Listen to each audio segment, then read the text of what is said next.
안녕하십니까. 화요일 날은 우리 건강을 좀 공부하는 시간이죠.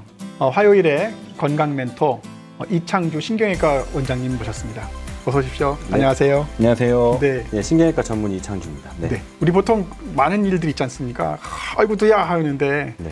정말 머리가 아플 때가 있거든요. 네. 두통이 뭔가요? 두통은 이제 머리가 아픈 거를 말을 하는데요. 그 머리가 아픈 이유에는 여러 가지가 있을 수가 있죠. 그래서 머리 아픈 거 자체가 그냥 질병일 때가 있고요. 그다음에 다른 이유 때문에 머리가 아픈 경우가 있습니다. 머리 자체 아픈 거를 질병을 볼 때는 그게 1차성 두통이라고 하고요. 네. 다른 원인 때문에 두통이 생기는 거를 2차성 두통이라고 하는데 1차성 두통에는 우리가 흔히 알고 있는 편두통이나 뭐 긴장성 두통, 뭐 그런 군발 두통 이런 것들이 포함이 되고요. 2차성 두통에는 우리가 이제 뇌출혈이 생긴다든지 뭐 뇌종양이 있다든지 아니면 뭐 그런 다른 질환 때문에 두통이 생기는 거, 안과적으로 뭐 녹내장이 있다든지 했을 때 두통이 생기는 거를 2차성 두통이라고 합니다. 다른 말로 하면 1차성은 직접적인 두통을 네네. 일으키는 원인에 의해서 생기는 거고 네. 2차성 두통은 또 다른 질병이 두통을 유발시키는 거고 네, 그렇죠. 그러니까 직접 두통, 간접 두통이라고 볼 수도 있겠네요. 네, 맞습니다. 그 위험한 두통인 뇌출혈에 의한 두통이나 그렇죠. 출혈이 있으면 좀 위험하죠. 뇌종양이라든지 네.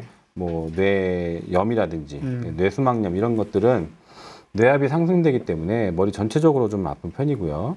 그 이외에 뭐 우리가 흔히 볼 수 있는 2차성 두통인 편두통 같은 경우에는 어느 한쪽 옆머리나 아니면 뒷머리 이렇게 통증이 생길 수 있습니다. 그리고 긴장성 두통 같은 것도 어느 한쪽으로 두통이 있거나 뒷머리 쪽으로 통증이 생기거나 할 수 있고요. 저 긴장성이라는 것이 어떤 특정한 그 근육들이 이렇게 당겨져서 아픈 건가요? 이제 이름이 붙은 이유는 그런 두통이 있으신 분들에서는 머리 주변에 근육들이 많이 긴장돼 있어요. 그래서 그런 근육들을 손으로 이렇게 눌러보면 통증이 많이 있고 그렇기 때문에 긴장성 두통이라는 이름이 붙었습니다. 뇌 주변에 근육이 많이 없을 텐데 왜 긴장을 할까요? 그러니까 이제 목이 있으니까요. 우리 목은 머리를 이고 있잖아요. 그리고 머리가 사실 단일 기관 중에서는 가장 무거운 기관 중에 하나입니다. 네. 그러니까 이걸 목이 지탱하고 있기 때문에 사실 긴장하기가 쉽죠. 그러니까 결국은 목 주변에 있는 근육들이 긴장을 해서 네. 여기까지 두통이 가는 거군요. 네. 네. 1차성 두통, 그러니까 아까 말씀드린 뇌의 두통 자체가 질환인 두통은 크게 긴장성 두통과 편두통이 있습니다. 네. 큰 차이점은 편두통은 일단 증상이 너무 심해요. 그래서 일상생활을 하기가 어려운 경우가 어려울 많고요. 정도로 심한 게 편두통. 그 두통이 심할 때는 움직이면 더 심해집니다. 네. 그러니까 가만히 아무것도 못하고 누워 계시는 경우가 많아요. 계단을 오르내리거나 조금만 걸어도 머리가 심하게 아프기 때문에 네. 그래서 활동하기가 굉장히 어렵고요. 그에 반해서 긴장성 두통은 되게 머리가 이제 묵직하고 무겁다, 뭐 좀 이렇게 땡긴다, 뭐 이런 정도의 증상이기 때문에 되게 활동하시는데 크게 지장은 없고요. 네. 뭐 웬만한 활동에도 크게 악화되지는 않습니다. 네. 그리고 편두통의 경우에는 되게 이제 박동성 두통, 혈관이 확장돼서 생기는 두통이기 때문에 이 혈관의 확장, 이게 박동에 느껴지는 두통이어서 욱신욱신 아프거나 이렇게 박동성 두통이 느껴지고요. 네네. 긴장성 두통은 되게 이제 쪼이듯이, 뭐 누르듯이 이런 두통들이 주로 생깁니다. 그러니까 묵직한 두통은 긴장성이라고 볼 수 있고 그럴 가능성이 어떤 높죠. 네. 리드미컬하게 박자가 있는 것은 편두통일 수 있고 욱신욱신하면 네, 편두통일 수 있습니다. 둘 다 그 치료하는 방법은 같습니까? 네, 좀 차이가 있습니다. 차이가 있는데 일단 우선 편두통 특징 중에 이 편두통은 72시간 이내에 되게 보통 좀 많이 좋아지세요. 아, 그래요? 네, 그래서 대개는 약물 치료 위주로 많이 하고요. 긴장성 두통 같은 경우에는 이게 뭐 몇 달을 갈 수도 있어요. 아, 몇 달이나 갑니까? 네. 네. 그래서 약물 치료를 많이 하기는 하지만 뭐 물리치료라든지 아니면 뭐 주사치료라든지 이런 거를 하면 좀 더 빨리 좋아질 수도 있습니다. 네. 보통은 머리 아프다고 그러면은 이제 진통제 먹지 않습니까? 네네. 진통제 먹는 방법도 되게 중요할 것 같아요. 진통제 먹는 것도 이제 굉장히 중요한데요. 초기 편두통, 그러니까 편두통은 되게 어린 나이에 시작을 하는데 초기 편두통일 때나 뭐 긴장성 두통일 때나 이런 때는 그냥 우리가 약국에서 사 먹는 진통소염제로도 조절이 잘 돼요. 네. 그래서 이제 환자분들이 먹으면 좀 괜찮아지니까 이렇게 이제 먹다가 넘긴단 말이죠. 근데 편두통의 경우에는 아까 같이 그런 기전으로 생기기 때문에 이게 나이가 든다고 해서 뭐 쉽게 없어지거나 하지 않습니다. 네. 그래서 이 두통약을 이제 계속 복용을 하시는 거죠. 먹다 보면 습관성이 되기도 하나요? 예, 그러니까 약을 안 먹으면 이제 힘들어지는 것도 있고요. 그렇죠. 또 약물 유발성 편두통이라고 해서 약을 계속 복용하시면 그것 때문에 또 편두통이 생기실 수 그래요? 있어요. 약으로 인해서 또 더 안 좋은 경우가 되네요. 네, 사실은. 그렇죠. 그러니까 적절하게 치료를 해야 되는데 이게 좀 치료가 너무 그냥 자의적으로 되다 보면 오히려 그게 더 통증을 더 짧고 더 심하게 나타나게 만들 수도 있고요. 또 그렇게 계속 복용하다 보면 아무래도 간이나 콩팥에 또 무리를 주게 되죠. 그렇죠. 그래서 이제 몸이 망가지게 되는. 그러니까 주기적으로 약을 내가 먹고 있다 이런 생각이 들면 전문가를 찾아보는 것이 제일 좋을 것 같고 네. 그런데 이제 아마 정밀 진단이나 더 상세한 어떤 질병의 원인을 찾아보는 진료를 해야 될 것 같은데 그런 어떤 진료에는 뭐가 있습니까? 아까 말씀드린 것처럼 뭐 1차성 두통은 사실은 진료 뭐 검사를 통해서 진단하기는 좀 어렵고 전문의를 만나서 상담과 이런 거 진찰을 통해서 진단을 받으셔야 되고요. 결국 중요한 거는 이제 병원에서 진단받아야 되는 건 2차성 두통인데 2차성 두통에서 제일 무서운 건 사실 뇌출혈이죠. 네. 뇌출혈 중에서도 지주막하 출혈 같은 경우가 굉장히 위험한 출혈이고요. 예. 뇌를 감싸고 있는 막이라는 말씀이시죠? 네네. 지주막에 생기는 출혈인데 지주막 아래쪽에 생기는 출혈인데 그래서 지주막하 출혈은 발생하면 3분의 1이 사망할 정도로 아주 위험한 출혈인데 굉장히 위험하네요. 그 자리에서요. 그런 출혈은 머리가 갑자기 터질 것 같이 아프면서 막 토하거나 의식을 잃거나 마비가 오거나 말이 어눌해지거나 하거든요. 그때는 무조건 병원을 가야 되겠네요. 물론 이제 응급실을 안 가고는 버틸 수가 없습니다. 전조 증상이 좀 있으면 좋겠는데. 불행히도 없어요. 없어요. 그리고 이 출혈량이 만약에 많지 않으면 미약할 때는 그냥 머리만 아프세요. 그래서 중요한 거는 갑자기 생겼느냐가 중요한데 우리 환자분들한테 이제 갑자기 생겼느냐고 여쭤보면 원래 안 아프던 게 아프니까 갑자기 생겼다고 생각을 하세요. 근데 이제 제가 말하는 갑자기는 어느 순간 전혀 없던 두통이 갑자기 팍 하고 생기는 거거든요.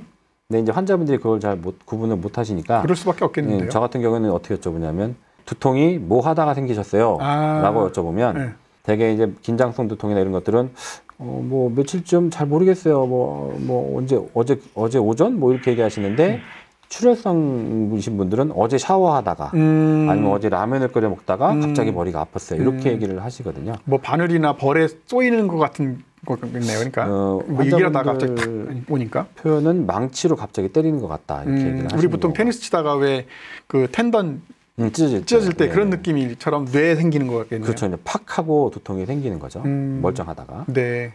그런 게 이제 병원에 꼭 가셔야 되는 거고. 뇌종양 같은 경우에는 두통이 이렇게 갑자기 생기지는 않으세요. 근데 보통은 새벽 두통이 나날이 조금씩 심해집니다. 그러다가 새벽 두통이? 새벽에 두통이 심해요. 그게 이제 처음에는 별로 안 아프다가 나날이 좀 심해지고. 왜 새벽에 나타날까요? 이게 왜 그러냐면 두개골 안에 있는 종양이 있을 때는 뇌압이 올라가는데 우리가 정상인들도 뇌압은 새벽에가 제일 높아요. 그래요? 네, 근데 두개골에 이제 그 안에 종양이 있으면 뇌압이 높아져 있는데 새벽에 더 높아지니까 새벽에가 두통이 제일 심해요. 물론 뇌출혈 환자도 시간이 지나면 그 새벽 두통이 심하지만 종양에 의한 두통은 그 새벽 두통이 가장 심하고 그게 나날이 심해집니다. 네. 그러면서 마비가 생기거나 뭐 어떤 신경학적 이상이 생기면 의심을 해야 되겠고요. 그 이외에 이제 녹내장 같은 거에 의한 두통은 한쪽 눈이 많이 아프시면서 두통이 생기거든요. 양쪽이 아니고 한쪽? 네, 주로 한쪽으로. 물론 녹내장이 양쪽 다 생기면 두통이 양쪽으로 올 수 있긴 하지만 대개는 한쪽으로 먼저 오는 것 옵니까? 같고요. 그다음에 두통이 생기면 군발 두통하고 굉장히 비슷할 수 있는데 차이점은 시력이 떨어집니다. 그리고 시야가 좀 좁아지거나 하는 문제가 생길 수 있어요. 그런 게 생기면 이거는 녹내장에 의한 것이 아닌가 한번 의심을 해야 되고요. 뇌수막염이나 이런 거에 의한 두통일 때는 뭐 역시 비슷하게 머리 전체가 아플 수 있지만 이런 발열이라든지 감기 기운 같이 몸살이라든지 뭐 감기 기운이 있다든지 뭐 이런 것들이 같이 동반되기 때문에 머리가 심하게 아프면서 열이 나고 뭐 이런 몸에 감염 증상이 있다면 한번 의심을 해봐야 될 거고요. 그렇군요. 두통이 사실은 우리가 일상생활에서 늘 오는 거기 때문에 별거 아니라고 대수롭지 않게 생각할 때도 많겠지만 증상이 워낙 다양하고 그다음에 아까처럼 뭐 갑자기 온다든가 새벽에 온다든가 눈이 막 빠지듯이 아프다든가 이럴 때는 반드시 가봐야 되겠네요. 환자들의 한 사례를 한번 들어보면서 말씀 나누는 것도 좋을 것 같습니다. 네. 그동안 병원을 다니면서 이제 검사를 해왔는데 검사 소견으로 이제 머리에 뇌에 이상이 없다고 얘기를 듣고 편두통일 거라고 얘기를 듣고 그동안 진통제로 다스려 왔었거든요. 근데 어느 한 1, 2년 전부터 진통제를 먹어도 효과가 없어서 2알, 3알 늘려보다가 그래도 호전되지 않아서 남편이 검색을 해가지고 여기 병원에 왔는데 긴장성 두통이라고 진단을 받고 네, 제가 일상생활을 하면서 한 30초 정도 갑자기 그 어떤 신호 없이 두통 증세가 오면은 저도 모르게 그냥 쭈그리고 앉아 있을 정도로 고통이 심했습니다. 예를 들면 운전을 하다가 갑작스럽게 예고 없이 두통 증세가 나타나면은 저도 모르게 차를 세울 정도로 고통이 좀 상당히 심했었습니다. 아침에는 괜찮았다가 저녁에는 아픈데 무슨 증상인지 모르겠고, 그다음에 내과나 이런 데 가서 물어봐도 자기가 내가 갖고 있는 병에 대해서 거의 관련이 없어요. 그러니까 답답하긴 했죠.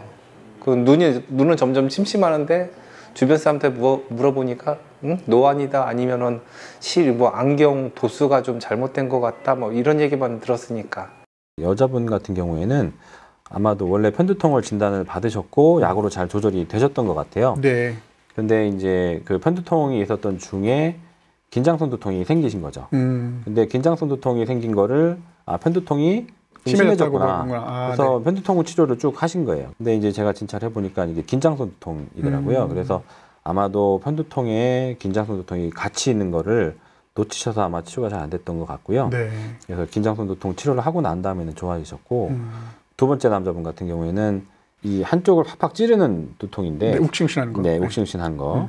그게 다른 병원에서 사실은 이제 주사 치료를 받으셨다고 하더라고요. 네. 신경 주변에 주사를 받으셨고, 네. 신경염 진단을 받으셔서 치료를 받으셨는데, 이제 받았어도 별로 호전이 되진 않으셨어요. 네.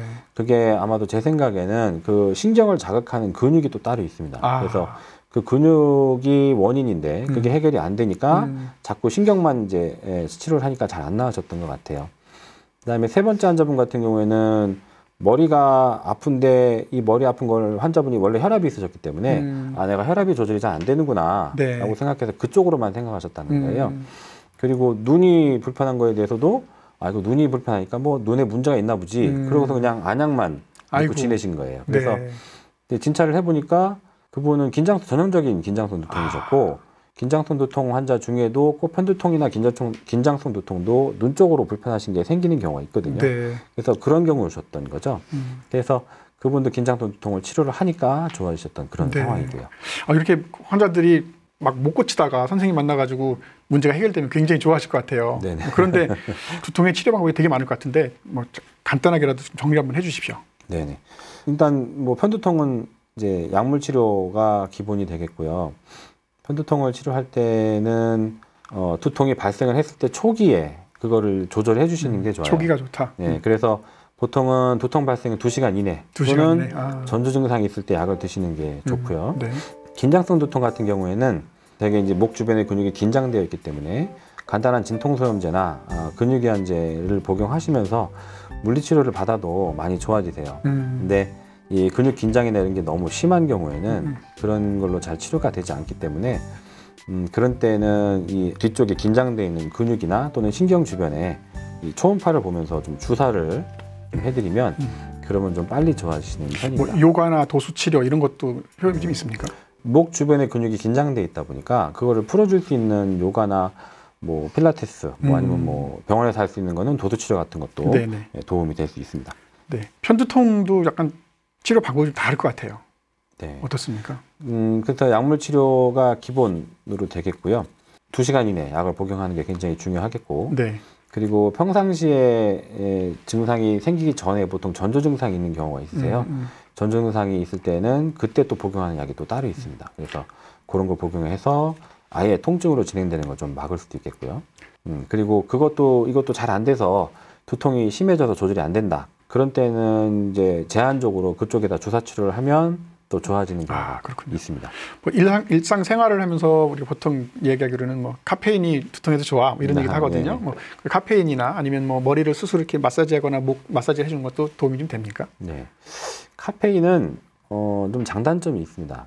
아까 말씀드렸다시피 편두통은 혈관이 확산되는 게 이제 통증의 주 원인인데 확장되는 것이 주 원인인데 카페인은 혈관 확장을 조금 줄여줘요. 약간 축소시켜줍니다. 네. 그래서 편두통이 있을 때 카페인을 복용하시면 약간은 도움이 되겠네요. 될 수 있어요. 네. 그래서 약 중에도 에르고타민이라고 하는 약하고 카페인하고 같이 복합되어 있는 약이 있어요. 그래요? 근데 이제 굉장히 잘 듣습니다. 잘 듣는데 문제는 이걸 계속 복용하시면 그 카페인 때문에 오히려 혈관이 수축돼서 두통이 또 생기는 경우가 있고요. 2차성으로 네. 또 안 되는 그리고 이 약을 자꾸 복용하시면 약물 유발성 편두통이 발생하는 경우가 있어요. 오래 쓰면 또 안 되겠네요. 네, 그래서 좀 주의를 하셔야 되고 그리고 어떤 분들은 커피를 복용하거나 카페인이 들어있는 뭐 이런 것들을 복용했을 때 두통이 생기는 분도 있어요. 그래서 카페인을 두통 치료로 사용하시는 거는 좀 어렵지 않을까 두피 마사지나 이 목 마사지 같은 거 어떻습니까? 긴장성 두통 같은 경우에는 많이 도움이 되죠. 그래서 머리를 지금 그림에서 보시는 것처럼 한쪽 방향으로 돌리고요. 그러면 동측에 저렇게 이 흉쇄유들근이 딱 드러나게 되거든요. 네네. 그거를 같은 쪽에 손으로 이게 가볍게 잡아서 좀 이렇게 마사지를 해줍니다. 그러면 이게 이제 이완이 되죠. 그 다음에 뒤로 팔을 모 뒤를 감싸주듯이 네. 딱 얹으시면 이게 첫 번째, 두 번째, 세 번째, 네 번째 손가락에 딱 닿는 근육이 있어요. 네네. 그게 이제 두판상근입니다. 그래서 그거를 네 개의 손가락으로 지그시 주물러 주시면 저게 또 이완이 됩니다. 이제 요거는 뒤쪽에 있는 승모근을 이완시키는 방법인데요. 고개를 한쪽으로 이렇게 기울이시고요. 같은 쪽 손을 올려서 머리를 가볍게 잡으시고 가볍게 당겨주시는 거예요. 그러면 뒤쪽에 있는 승모근이 이렇게 이완이 되고요. 네, 늘어나니까. 네. 그 다음에 고개를 90도 돌려서 턱을 같은 쪽 어깨를 이렇게 맞닿게 해서 살짝 숙여주세요. 그런 다음에 같은 쪽 손으로 잡아서 가볍게 당겨주시면 이 뒤쪽에 있는 두판상근이 좀 이완이 됩니다. 근데 이제 이런 방법들은 혼자서 하시기에는 좋은 방법이기는 한데 만약에 목 디스크가 있거나 하신 분들에서는 그렇죠. 오히려 조금 악화될 수 있기 때문에 약간 주의를 좀 요하세요. 그래서 만약에 하시다가 불편하시다면 바로 중단하시는 게 좋습니다. 네. 여러 가지 간단한 뭐 요법으로도 증상이 호전이 될 수는 있겠지만 혹시라도 다른 질병이 있으면 좀 주의를 하라는 말씀이신 것 같고요. 네. 시간이 거의 다 돼서 아쉽지만 우리가 일상생활에서 두통을 예방할 수 있는 어떤 습관 이런 걸 한다면 뭘 말씀해 주시겠습니까? 일단은 긴장성 두통 같은 경우에는 스트레스가 많이 영향을 줍니다. 그래서 스트레스를 많이 이완시킬 수 있도록 좀 그런 방법을 찾으시는 게 좋겠고요. 네. 그리고 휴식, 충분한 휴식 필요할 것 같고, 그 다음에 목 주위의 근육이 약해지면 또 잘 뭉치게 되어 있기 때문에 목 주위의 근육을 풀어주고 운동해서 좀 강화시켜 주시고, 그 다음에 우리가 근육에도 또 필요한 영양분들이 있습니다. 뭐 충분한 단백질, 그다음에 뭐 비타민, 미네랄들이 있으니까 식사를 균형 있게 잘 하시고 필요하다면 영양제 복용하시는 것도 좋을 것 같습니다. 네. 오늘도 역시 좋은 말씀 많이 들었고요. 일상생활에서 두통이 많이 있는데 긴장성 두통, 편두통을 이야기를 아주 잘 들어봤습니다. 모쪼록 적당한 운동, 스트레스를 버리고 그리고 건강한 행복한 마음으로 삶을 사는 것이 제일 중요할 것 같습니다. 오늘 좋으신 말씀 감사드립니다. 네. 고맙습니다. 감사합니다.